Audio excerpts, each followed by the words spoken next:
है जो आपके सामने आपने कभी भी इस तरह का दृश्य आपने यहाँ प्रयागराज में नहीं देखा, जो आपको ये दिखाई दे रहा है आंखों से इस तरह का। तो आप इसको ऐसा नहीं, आप जरा पहली तारीख को हो जाने दीजिए, मेरे मंच पर आकर के आप इस दृश्य को देख लीजिए तो आपकी समझ में आ जाएगा।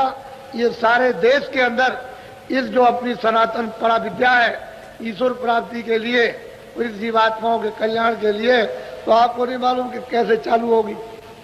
आप तो जानते हैं जीवों को तो लाभ होना ही चाहिए। ये तो सबके लिए समा, ये सबके लिए उसकी दया बरसेगी। तो ये नहीं है, यदि ऐसा मत समझो कि मैं बहुत बुरा हूं, मेरे लिए दया नहीं बरस सकी, ऐसी बात नहीं। वो तो जब धारा चलती है तो उसमें कूड़ा कचरा कौन देखता है? जो ज्वार भाटा आता है, जब समुद्र से जब वो ज्वार भाटा आता है तो बड़े बड़े स्टीमर और बड़ी बड़ी गंदगियां वहां पड़ी रहती है, उसको साफ को लेकर के वो स्टीमर और साफ लेके चला जाता है। ऐसे मालिक की दया का जब ऊपर से बेग चलेगा, लेकिन आप उसके लिए जरा तैयार तो रहो। किनारे पर किनारा तो पकड़ लो कि किनारे पर जरा तो बैठे रहो कम से कम रोज कि ज्वार भाटा है वो एक ही बार। ये सब के सब जो इंतजार कर रहे हो सब एक ही साथ चले जाओ, निकल। ऐसी इंतजारी करनी पड़ती है, ऐसा नहीं। ये दृश्य है, ये सौभाग्य हमारा भी, आपका, इलाहाबादियों का भी, तीर्थवासियों का भी, सबका सौभाग्य है। ऐसा नहीं किसी एक का हो, सभी का, जितने भी यहाँ रहते हैं सबका अहोभाग। और ये ऐसा सुजोग, ऐसा 100 वर्षों में नहीं पड़ा।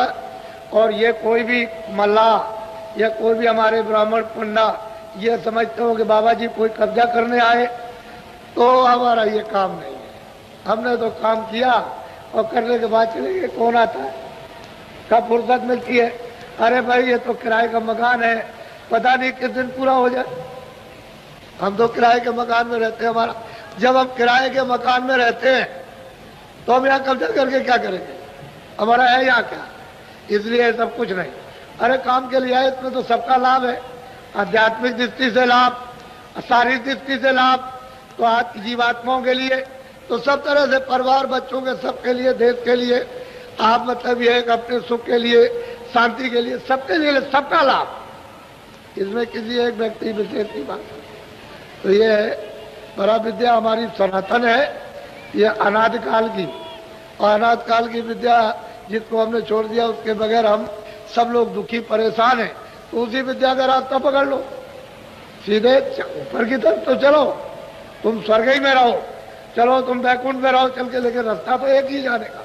जब तुम्हारी इच्छा हो तो स्वर्ग में रह जाना, वैकुंठ में रह जाना, पारब्रह्म में रह जाना, ब्रह्म में रह जाना, परे चले जाना, लेकिन यहाँ से चल तो चलो, निकलो तो यहाँ से। लेकिन आप यहाँ से निकलो अंधेरे में पड़े रहोगे तो बच्चा तब तो आपको कोई सुख नहीं मिलेगा। ये सब चीजें अपनी अपनी जगह पर सत्य है, जो जिसकी जगह अपनी जगह बिल्कुल निश्चित है, इसलिए आप उसको अदल बदल नहीं सकते हो। और महात्माओं ने किसी को बुरा नहीं कहा, सबको अपनी अपनी जगह की स्थापना, और आप खुद पूजा की और खुद आपसे कराई और करा करके सीधे ले चले, तभी तो कोई आदमी छेड़ता छाड़ता नहीं है। अरे जिसके राज में रहोगे उसके अनुकूल चलोगे, खुश हो जाएगा। अब गोस्वामी जी महाराज कहते हैं कि मोह बिलो को राम मुस्काई, कहते हैं मैं उसके अनुकूल रहा तो मुझे देख करके, मैं उनको देख करके वो प्रसन्न हो गए, कहा अच्छा तुम चले जाओ।